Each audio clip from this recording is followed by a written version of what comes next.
All right, guys, I want to share with you just a quick video. I'm going to do more videos on this watch because there's a couple things I want to do to it. But this is the Vostok Komandirskie, I think is what we're calling it. I've had some other Vostoks on the channel before, but I noticed this one from a fellow YouTuber who actually does a shave channel. It's Ken Surfs.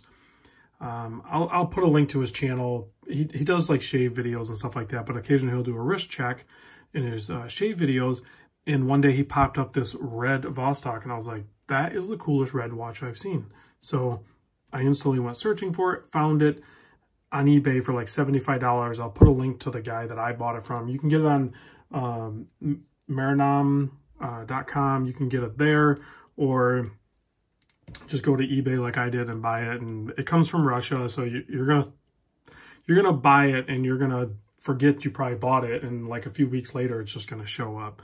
So but with like all the other Vostoks, I mean, this is my favorite case so far, like legit. Like the size of it is just so good.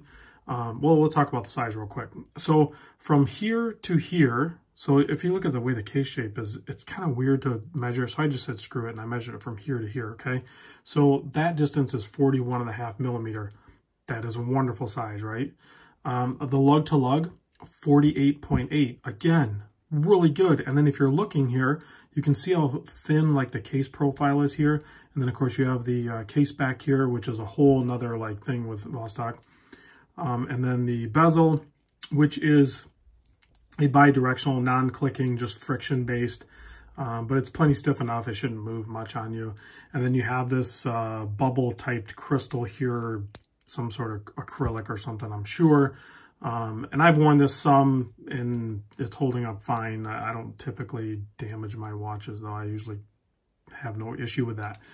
So, and then there's different ones. You can get a date or no date, and even in this colorway, you can get a no date, but the dial is going to be laid out totally different, obviously, because you don't have the date cut out, but like the numbers and everything. So you have to go online and look that up. I don't remember what that one looks like exactly.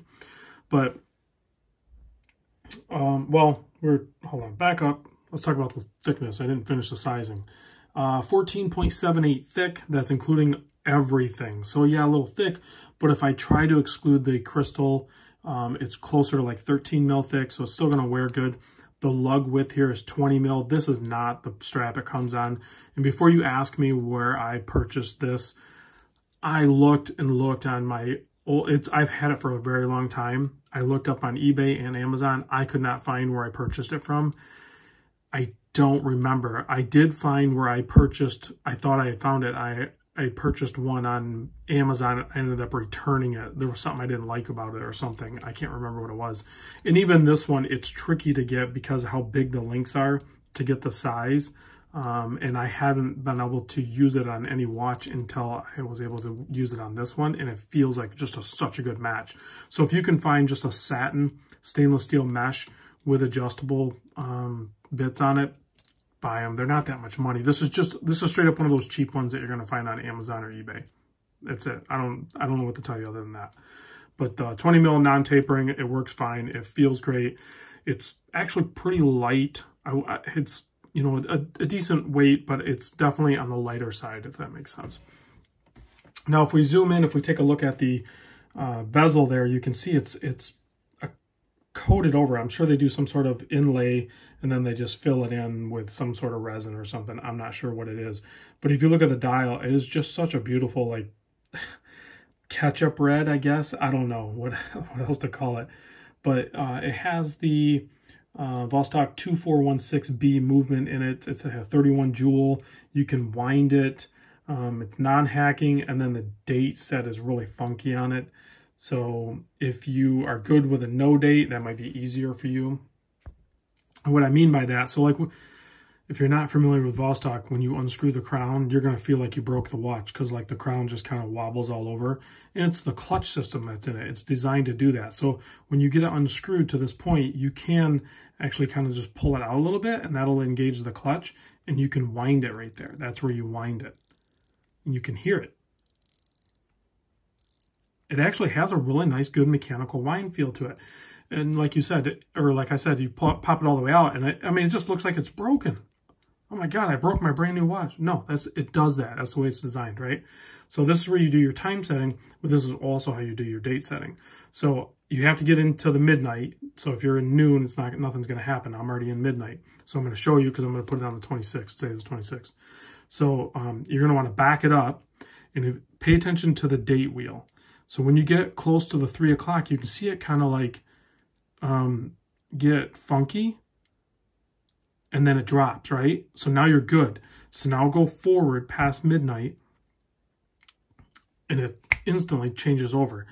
Now back up again to the 3, I'm looking backwards, to the 9, excuse me, and you'll see it, the date wheel, boom, drop down again to the 9, not the 3.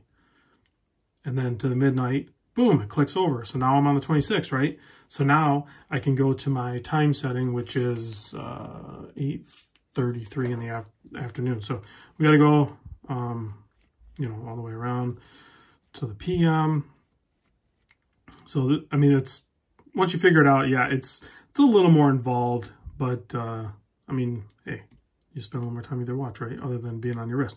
So once you get all that done and you didn't break your crown, you realize that, you go ahead and get it back threaded a little bit until you get it to set into the threads, and then just go ahead and screw it in. There's no resistance or spring load like on most of the watches that we're used to that you have to push in.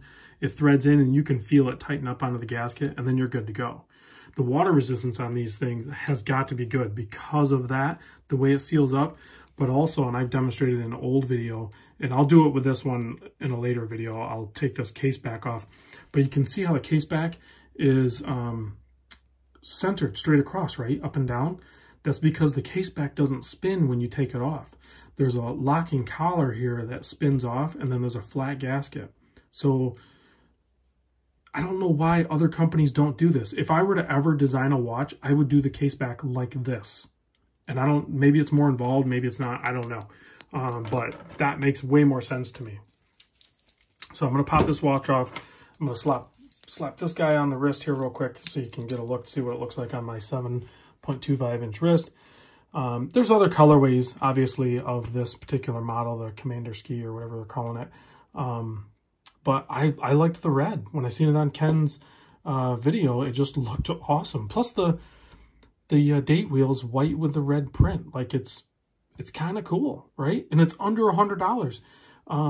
Even when you throw a cheap mesh on it like this, which is perfect for pairing with a mesh, or if you want to do NATOs or whatever you're into, you know, you're going to be less than $150 into this thing. I'm quite certain of it.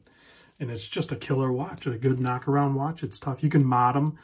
I don't think I'm going to mod anything on this. The only thing I intend to do is I'll pop the case back off. I'll show you guys all this, and I'm going to attempt to regulate it.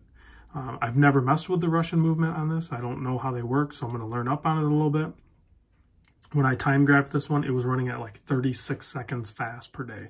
So I'm hoping to dial that in, get a little closer to, you know, plus minus 10. I think I should be able to achieve that. It's just going to take me some time. So let me pop the lights off and see what kind of lume this has. Don't be expecting too much. I'm sure there is lume. It looks like you got it on the hour and minute, and then the pips, and maybe a little bit on the seconds hand.